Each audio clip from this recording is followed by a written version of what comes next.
नमस्ते। आज 24 नवंबर सिद्धि दिवस के अवसर पर सिद्धि दिवस को हम लोग कई तरह से अप्रोच कर रहे हैं। आज हम लोग सावित्री के माध्यम से अप्रोच करेंगे, लेकिन इसका एक छोटा सा बैकग्राउंड है। बैकग्राउंड ये है कि 1920 जैसा हम लोग जानते हैं 1910 में श्री अरविंद पौंडीचेरी आ जाते हैं। इनर कमांड उनको मिलता है और उसके एक वर्ष पहले 1909 में जब वो अलीपुर जेल से बाहर आते हैं, उन्होंने एक डायरी लिखनी शुरू की थी जिसमें वो अपने सारे अनुभव लिखते थे। सारे तो नहीं पर कई सारे, क्योंकि हम ये नहीं कह सकते कि सारे अनुभव उस डायरी में एग्जॉस्ट हो गए। तो वो उनकी अपनी यात्रा है जिसको उन्होंने रिकॉर्ड ऑफ योगा नाम दिया था।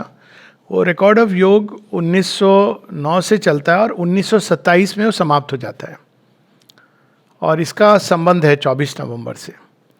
फिर वो 1920 में एक पत्र लिखते हैं बरिंदा को, अपने भाई को, और उसमें कहते हैं कि the indwelling guru of the world has given me all the 10 limbs of this yoga. उन्होंने ही has given me the path and the 10 limbs of this yoga.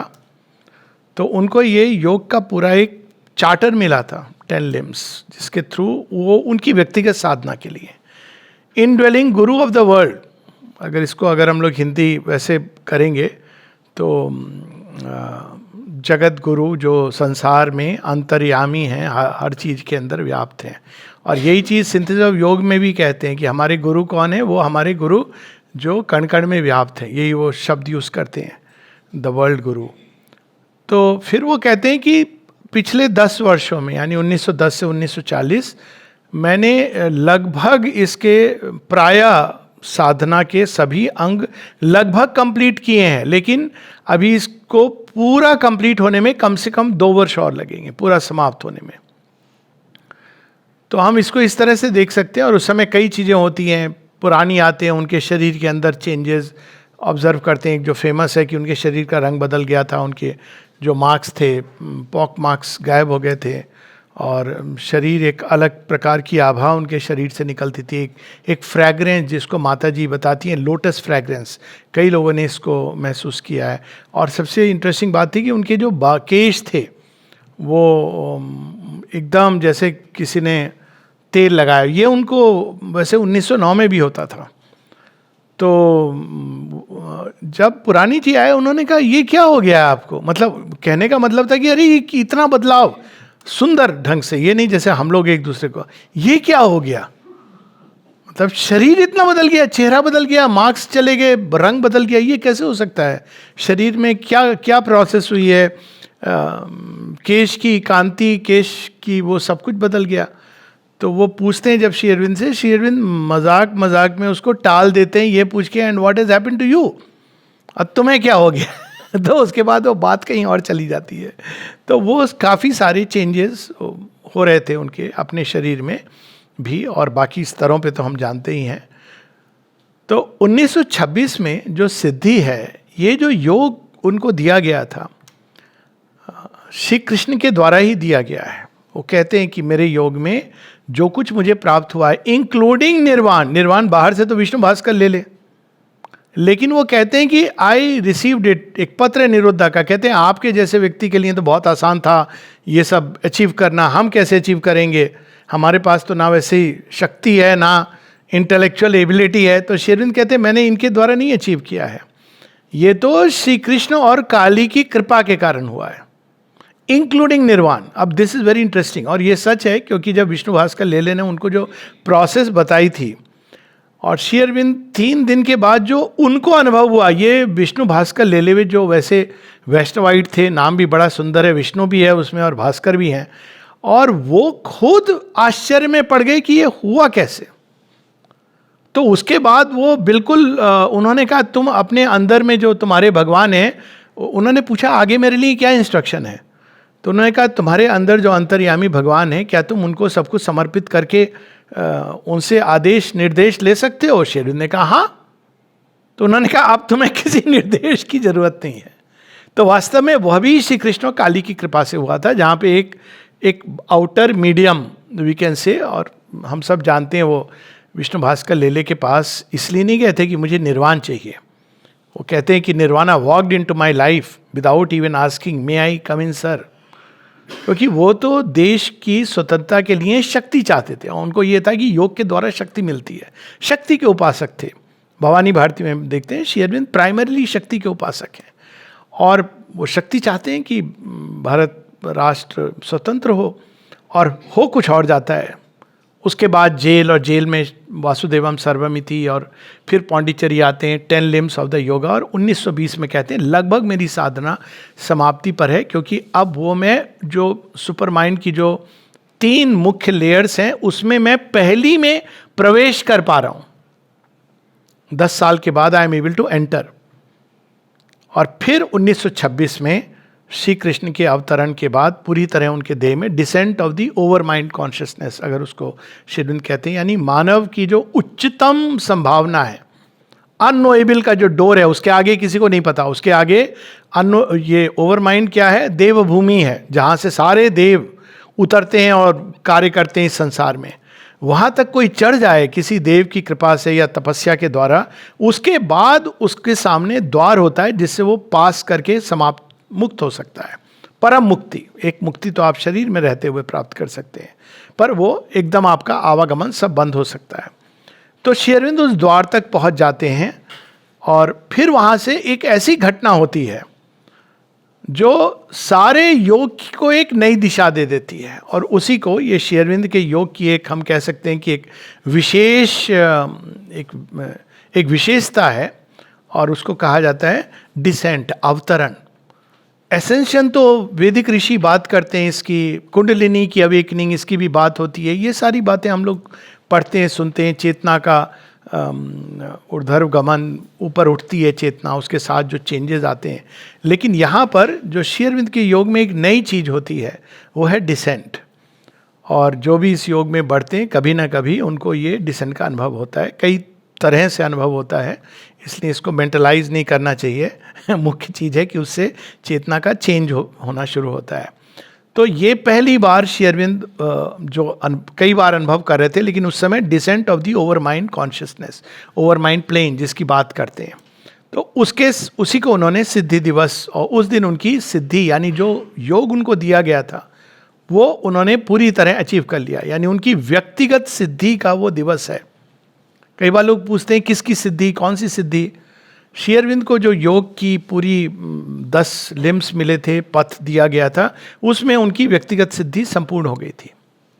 अब इसके बाद क्या बचा था? अब बचा था कि इसके बाद अब श्री अरविंद कहते हैं कि देन इट वाज क्लियर कि अब सुप्रामेंटल वर्ल्ड क्रिएट हो सकता है और उस दिशा में मैं जा सकता हूँ। यानी वो वहाँ पहुँच गए जहाँ द्वार है अतिमानस का, और डिसेंट प्रारंभ हो गया है, पूरी तरह डिसेंड हो जाती है ओवर माइंड की चेतना उनके शरीर में। तब वो जानते हैं कि यस नाउ अब सुपर माइंड भी डिसेंड कर सकता है। तो इसलिए ये एक बहुत बड़ा एक ट्रांजिशन का फेज है, और इसी के बाद श्री अरविंद ने ऑफिशियली डिसाइपल्स लेना शुरू किया। इसके पहले क्यों नहीं? पहले भी लोग थे और बहुत कुछ उनसे रिसीव करते थे, परंतु उसके पहले जो सीढ़ियाँ हैं वो और भी योगी दे सकते थे। तो वो ये नहीं चाहते थे कि मैं उसी चीज़ को रिपीट करूं। पवित्र दानियों से पूछा, आके मंगोलिया ना जाने कहाँ कहाँ, और उनसे पूछा उन्होंने कि मैं यहाँ रहना चाहता हूँ। वो योगियों की खोज में थे, और काफ़ी उन्होंने बुद्धिस्ट योग और ना जाने नाना प्रकार के योग में उनकी अपनी एक काफ़ी डेवलपमेंट थी। तो श्री अरविंद उनसे पूछते हैं तुम क्या चाहते हो? कहते हैं मुक्ति। कहते हैं ये तो तुम्हें बहुत लोग, और भी कुछ लोग हैं जो दे देंगे, कुछ योगी हैं, इसके और अधिक तुम्हें कुछ चाहिए, और कुछ चाहिए तो तुम यहाँ रुको। अब इन्होंने और कुछ क्या होता है कल्पना ही नहीं की थी। बाद में धीरे धीरे उनको समझ आया, रूपांतरण, नई चेतना और जो नया जगत, ये सब बातें बाद में स्पष्ट हुई। तो उस पर अभी हम लोग बात नहीं करेंगे, किंतु मूल रूप से ओवर माइंड का जो प्लेन है जो अब तक संसार को चलाता रहा है, उसको कहते हैं वर्ल्ड ऑफ द गॉड्स। और वो जो उच्चतम देवता है अपने शुद्ध स्वरूप में वहाँ पे मिलते हैं। उसके नीचे वो अपने को प्रोजेक्ट करते हैं, किंतु जैसे एक व्यक्ति है, वो दूर से अगर आप देखेंगे तो एक प्रकार का प्रतीत होगा, व्यक्ति वही है, लेकिन उसका आपको सिलहट दिखाई देगा। फिर पास आते जाएंगे, खासकर अगर आंखें तैयार ना हो, मोटा चश्मा लगाओ अज्ञान का, तो एकदम करीब आके वो कैसे दिखाई देगा? तो देव वही है, लेकिन उसकी अलग अलग स्तरों पे जैसे जैसे हम नीचे उतरते जाते हैं तो वो छाया बिल्कुल भिन्न दिखाई देती है, जिन पे लोगों को उनका अनुभव हुआ है, देखा है कईयों ने। लेकिन अपने शुद्ध स्वरूप में, ओरिजिनल स्वरूप में जो देव हैं, देवगण हैं, वो वहाँ पे दिखाई देते हैं। और वो अगर उनकी सहायता से धरती पर एक देव सृष्टि तैयार की जा सकती है। लेकिन श्री अरविंद देव सृष्टि से संतुष्ट नहीं है, वो दिव्य सृष्टि चाहते हैं। देव सृष्टि डिसॉल्व हो सकती है, ये हम लोग के उसमें भी है आध्यात्मिक धारा में, कि देव सृष्टि क्या होती है? वो प्रलय नहीं, लेकिन महाप्रलय में उसका भी विलय हो जाता है, क्योंकि it is still subject to the play of time. तभी तो वो कहते हैं ना कि माया देवताओं के साथ भी रहती है, और केवल उसके परे वो क्षेत्र है जहाँ महामाया या डिवाइन माया जिसको कहा जा सकता है, विद्यामयी माया जिसको कहते हैं, श्री कृष्ण मेरी ही माया, वो द्वार खोल देती है फॉर द फाइनल डिसोल्यूशन। तो उसके परे क्या है, क्या कुछ है, कोई बताने वाला नहीं है, क्योंकि उसके परे जो गया वो वापस नहीं आया। अब श्री अरविंद वहाँ से वापस आते हैं और फिर वो बताते हैं कि कौन सी नई चीज़ है जो अभिव्यक्त हो रही है। नई क्यों? वो तो सदैव थी, सुपर माइंड कोई नई चीज़ नहीं है, लेकिन धरती के लिए वो नया है।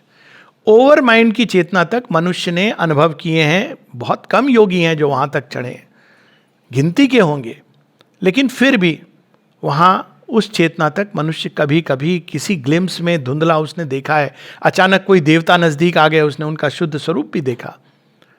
अब वह प्लेन अगर धरती पर आ गया तो अब नए जगत की संभावना हो गई। मतलब ये एक एश्योरेंस श्री अरविंद को मिला था।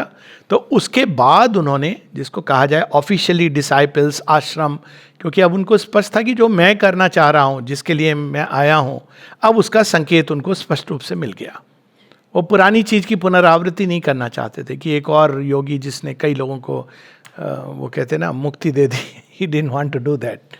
एक नया रिलीजन प्रारंभ कर दिया, वो नहीं करना चाहते थे। वो एक नया movement, cult, sect, he didn't want to do that. तो आज हम लोग सावित्री से उस अनुभव को पढ़ेंगे जो अब हम लोगों ने उसके बारे में पढ़ा है। बहुत कुछ तो चलता रहता है ना आजकल कि श्री अरविंद की वाणी में कि ओवर माइंड कॉन्शियसनेस उतरी थी और Shri Krishna's descent in the physical.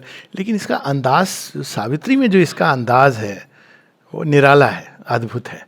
तो हम लोग सावित्री से पढ़ेंगे और इसका वर्णन आता है बुक 1 कैंटो 5। तो अब ये है the yoga of the spirit, freedom and greatness. Freedom तो श्री अरविंद ने अनुभव कर ली है, ग्रेटनेस कि अभी बहुत कुछ है जो अभिव्यक्त हुआ ही नहीं है धरती पर। Greatness, spirit, freedom and greatness. तो यहां पर अब हम लोग सीधा सावित्री में उतरते हैं। पेज 80 से ये मूवमेंट शुरू होता है, 80 और 81 पर जाता है। In a divine retreat from mortal thought, in a prodigious gesture of soul sight, उनकी अंतरात्मा से दूर देख रहे हैं। क्या बताया? Prodigious gesture of soul sight. Prodigious यानी ये साधारण नहीं है इतनी दूर देख पाना। His being towered into pathless heights, वहां उठ गए हैं जहां कोई पथ नहीं है। अब तक वहां तक पथ ही नहीं बना, इंट्यूटिव माइंड तक जाने का पथ बना, हायर माइंड, वो पाथलेस हाइट्स वहां भ्रमण कर रहे हैं। तो his being towered into pathless heights, naked of its vesture of humanity. अपनी मनुष्यता को पूरी तरह यहां रख के उनकी चेतना ऊर्ध्वगामी हो रही है। अब पथ होते ना, एयरक्राफ्ट उड़ते हैं, ऊपर उड़ते हैं, लेकिन उनके सबके पथ होते हैं, उनका पूरा कोर्स होता है जो सेट करते हैं। सैटेलाइट अंतरिक्ष में चली गई, पाथलेस। तो वो उस वहाँ पर पहुँच जाते हैं। और फिर क्या होता है, ये वो वर्णन है जो 24 नवंबर 1926 को, जिसके बारे में हम लोग पढ़ते हैं। अब सावित्री में श्री अरविंद उस वर्णन को, उस अनुभव को बता रहे हैं। As thus it rose to meet him bare and pure, ऐसे वो अनुभव करते थे।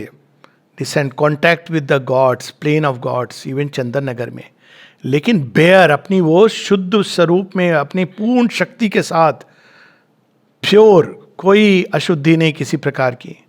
ए स्ट्रॉन्ग डिसेंट लीप डाउन, अब वहाँ वो अनुभव करते हैं उस डिसेंट का।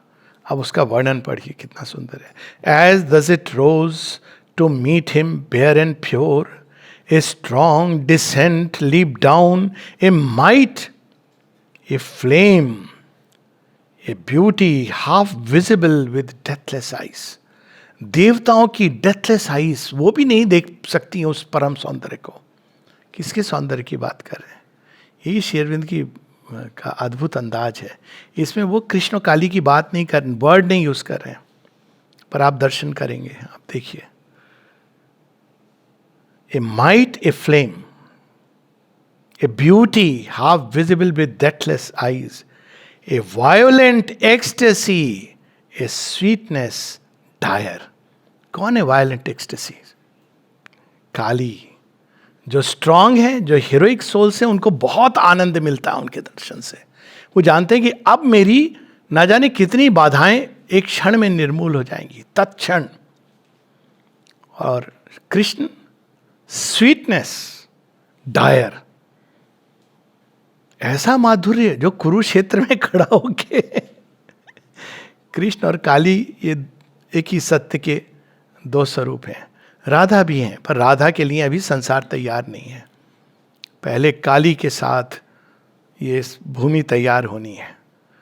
तो देखिए ये वर्णन, a beauty half visible, a might, a flame, a beauty half visible with deathless eyes, a violent ecstasy, a sweetness dire, enveloped him with its stupendous limbs. अब चारों तरफ से उसने उनको आके अपने एम्ब्रेस में, आलिंगन में ले लिया है।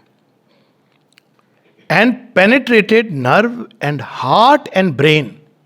ये तो हम लोगों ने पढ़ लिया, श्री कृष्ण ने उनके साथ एक हो गए और ओवर माइंड प्लेन उतर गया। कैसे हुआ? कितना सुंदर ये वर्णन। पेनिट्रेट कर रहे हैं उनके अंदर, नर्व एंड हार्ट, मतलब कि कुछ भी मैं अनक्लेम नहीं छोड़ूंगा। पूरा का पूरा, केवल तुम्हारी आत्मा नहीं, तुम्हारे देह का कण कण, तुम्हारी नर्व्स, तुम्हारे सब कुछ, हृदय। And penetrated nerve and heart and brain, that thrilled and fainted with the epiphany. ऐसा अनुभव है कि जिसको कंटेन करना। और श्री बताते हैं कि इवन जब वो जेल में थे, श्री कृष्ण कई बार आते थे, and he would take him in his embrace. कहते भी हैं श्री अरविंद कि किस कृष्ण की मैं बात करूं। माता जी बताती हैं कि जब वो वरांडा में वॉक लेती थी, जब श्री अरविंद अंदर में ध्यान कर रहे हैं, तो श्री कृष्ण के साथ वॉक लेती थी। फिर वो कहती हैं कि कई बार जब मैं थक के वो वापस आती थी, थक मतलब एक डिवाइन का जो काम है, तो कुछ क्षणों के लिए जो विश्राम करती थी, तो वहाँ श्री कृष्ण उनके बेड पर बैठे होते थे, और कुछ क्षण वो उनके साथ बस सिर को कंधे पर रख दिया। और कहती है, I know it was Shri Aurobindo's way of revealing himself. कई जगह श्री अरविंद ये लिखते हैं कि the twin, my twin Krishna, इस तरह से। और फिर उसके बाद वो वॉक लेते लेते श्री अरविंद आ गए। तो श्री मतलब नॉट फिजिकली तो वहाँ हैं, तो उनको बड़ा आनंद आने लगा। तो श्री अरविंद ने तो देखा ये तो बस काम जो करना है तो श्री अरविंद विड्रॉ करते हैं। जब विड्रॉ करते हैं, ना कृष्ण है ना श्री अरविंद है, तो माता जी लिखते हैं, ओके आई सेड, मतलब ये वो कहते हैं लीलाएं, कहती okay I will walk with the supreme. तो सुप्रीम के साथ वॉक कर रही हैं। और फिर वो लिखती हैं, first Krishna, then Shri Aurobindo, then supreme. वो माँ की लीला है, वो तो अपने आप में बहुत अनूठी है। तो यहाँ पर तो श्री अरविंद जो अनुभव कर रहे हैं कि कैसे पेनिट्रेट कर रहे हैं heart and nerve and brain, और उस आनंद को संभालना इतना मुश्किल है। Fainted with the epiphany. Epiphany एक क्या कहा जाए, ग्रैंड डिस्क्लोजर है। केवल विजन नहीं है, हालांकि इसको ऑर्डिनरीली विजन के रूप में कहते हैं, लेकिन एक ऐसा विजन जो हर चीज हमारी अपने अधिकार में कर लेता है। रेवलेशन है ये। His nature shuddered in the unknown's grasp. अब वर्णन कैसा है, in a moment shorter than death, longer than time. क्यों? उस भूमि पर उठ गए हैं जहां ये डिसेंट हो रहा है, जहां पे काल की गति तत्क्षण भी है और एंडलेस भी है.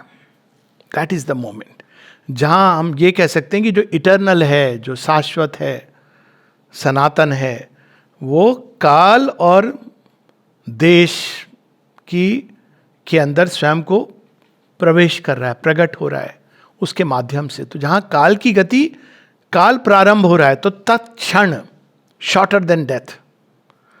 और चूंकि वो ऐसा क्षेत्र है जहां काल एंडलेस, स्पेस में अगर उसको देखें तो एंडलेस है, त्रिकालदर्शी की जो स्टेट होती है, तो वो लॉन्गर देन टाइम, क्योंकि वहां सारी चीजें, वहां काल इस तरह से प्रारंभ नहीं हुआ है, पास्ट प्रेजेंट फ्यूचर ये बाद में आती है. वहां पे तीनों काल एक साथ हैं. तो shorter than death and longer than time,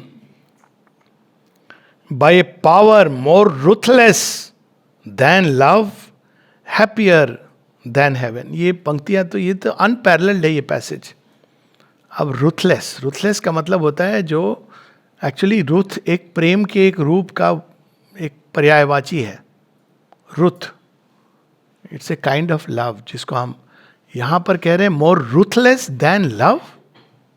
love ruthless कैसे होता है? काली का प्रेम रूथलेस होता है, कृष्ण का भी प्रेम रूथलेस होता है, बहुत एग्जैक्टिंग होता है. श्री अरविंद एक जगह कहते हैं इतना आसान नहीं है उनको रिझाना. एक जगह कहते हैं, मजाक, मैं तो मान जाऊंगा आराम से, पर श्री कृष्ण तो बहुत एग्जैक्टिंग है. मतलब वो थरोली आपको कहते हैं, lures you and then leaves you, then again lures you. आप एक एक कदम जाएंगे, अगेन. इस तरह से उनका खेल चलता है. और कहते हैं मुझे तो फिर भी तुम लोग आराम से रिझा सकते हो. तो रूथलेस देन लव, वो प्रेम जो कुछ भी नहीं छोड़ता, जिसको हम कह सकते हैं कि मेरा है. तो रूथलेस हुआ ना. मनुष्य तो उसी को कहता है कि अरे कुछ तो छोड़ देना था कि मेरा रह जाए. वो गोपियों के साथ होता है ना कि कुछ भी नहीं, नथिंग. इसलिए ruthless than love, happier than heaven. लेकिन रिटर्न क्या देता था? अतीव आनंद, अतिशय आनंद. हैप्पियर देन हेवन, ऐसा आनंद जो स्वर्ग में भी वो सुख नहीं मिलता. Taken sovereignly into eternal arms, held and coerced by a stark absolute bliss. अब यहां तो ऐसा लगता है काली और श्री कृष्ण एक साथ आ गए हैं. अब उसमें देखिए गति कैसी है. Held and coerced by a stark absolute bliss, आनंद का जो पूर्ण रूप है, अंतिम, अल्टीमेट. उसमें ऐसा लग रहा है कि उनकी प्रकृति को घुमाया जा रहा है, नचाया जा रहा है पूरी तरह. In a whirlwind circuit of delight and force, आनंद और शक्ति का पूरा एक साथ उनकी प्रकृति को जैसे कोई घुमा रहा हो, चर्न कर रहा हो. whirlwind सर्किट, जहां पता ही ना हो कि ये कहां जा रही है मेरी प्रकृति, अब क्या होने वाला है, ये अवस्था है उनकी.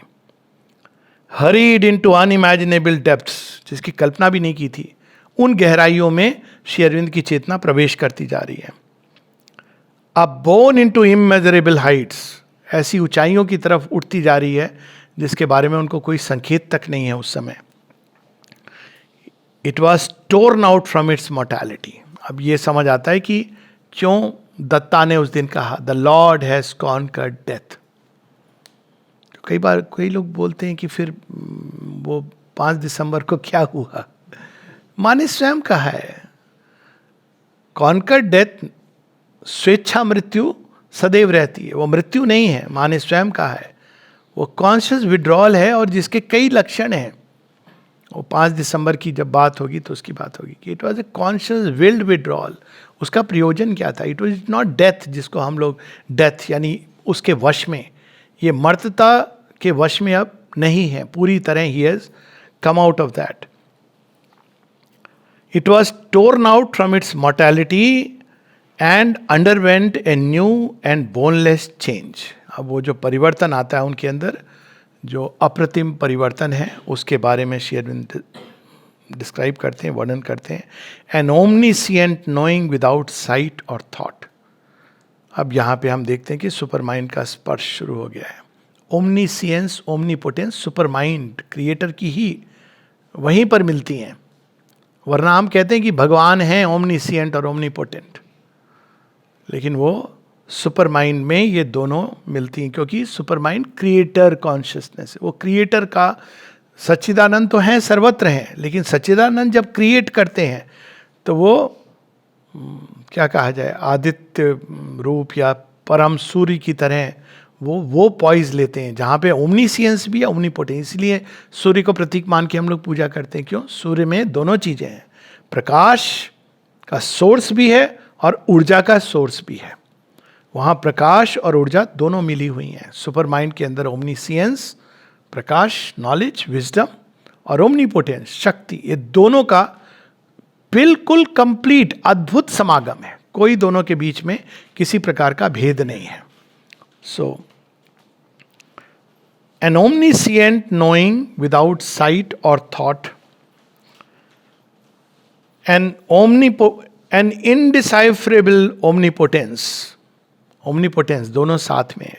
श्री अरविंद से किसी ने एक बार पूछा कि सेकेंड वर्ल्ड वार में आपने अपनी पूरी शक्ति एलिस की तरफ लगा दी है, तो समय क्यों लग रहा है? तो वो बताते हैं कि मैंने सुप्रामेंटल शक्ति है उनके पास, लेकिन उसको यूज नहीं किया है। ओमनीसियंस और ओमनीपोटेंस रखी क्यों है? ताकि मनुष्य उसमें उठे। क्यों? क्योंकि उसका जो एक्शन होगा वो मनुष्य अगर तैयार नहीं है तो वो न जाने क्या कुछ नष्ट नहीं हो जाए।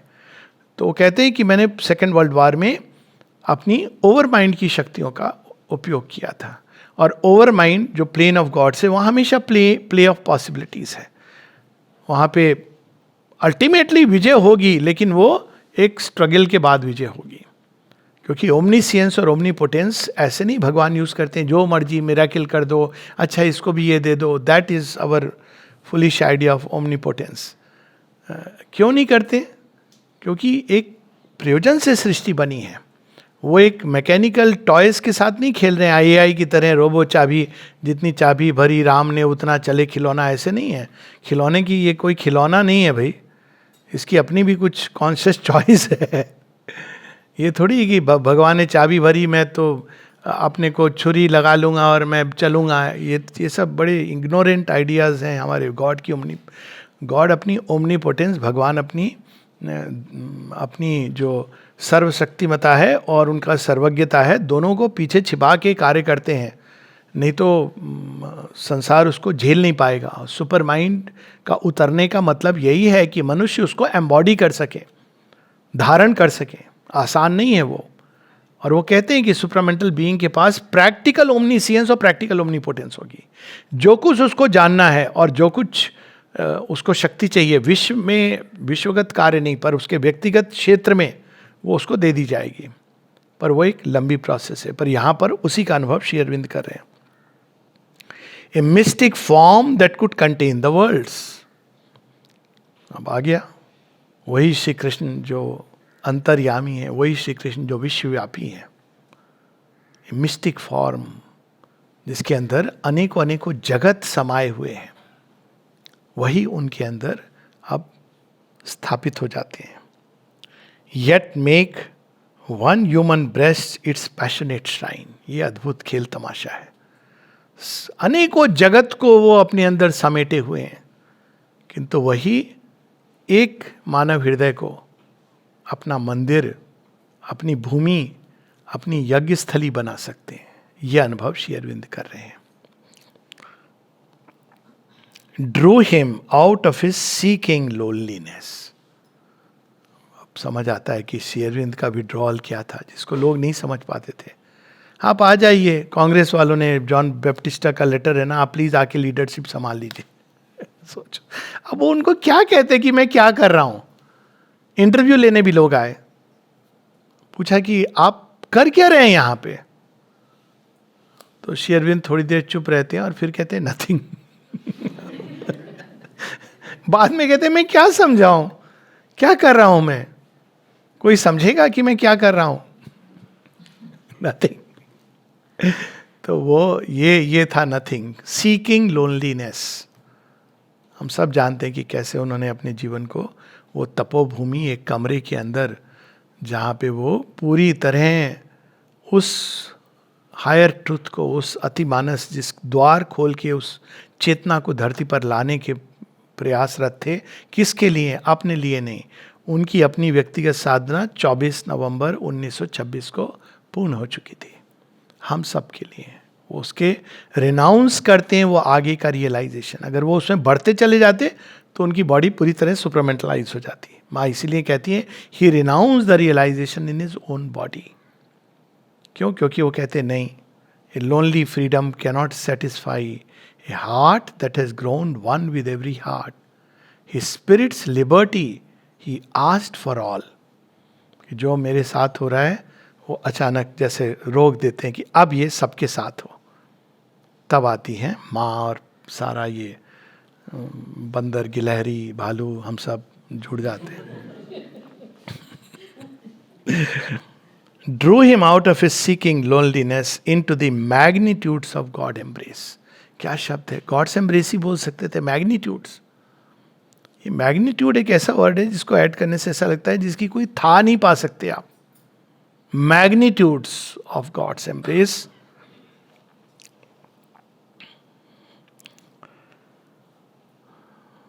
चार पंक्तियां और। As when a timeless eye annals the hours. ये टाइमलेस आई का वर्णन वेदों में आता है। विष्णु की आंख, like an eye extended in heaven, जो देख रही है सब कुछ। तो क्यों कह रहे हैं वो timeless eye annals the hours? क्यों? वो सब एक साथ देख रही है। तो उसमें आप न, वो कहते हैं एक अपनी पोयम में ना, nothing is hid from my burning heart, London and Tokyo and Paris my spirit seeing are. ये सब कुछ वो एक ही दृष्टि में सब कुछ समेट रहे हैं। So abolishing the agent and the act. एक होता है कर्म, एक होता है कर्ता। ये दोनों एक हो गए।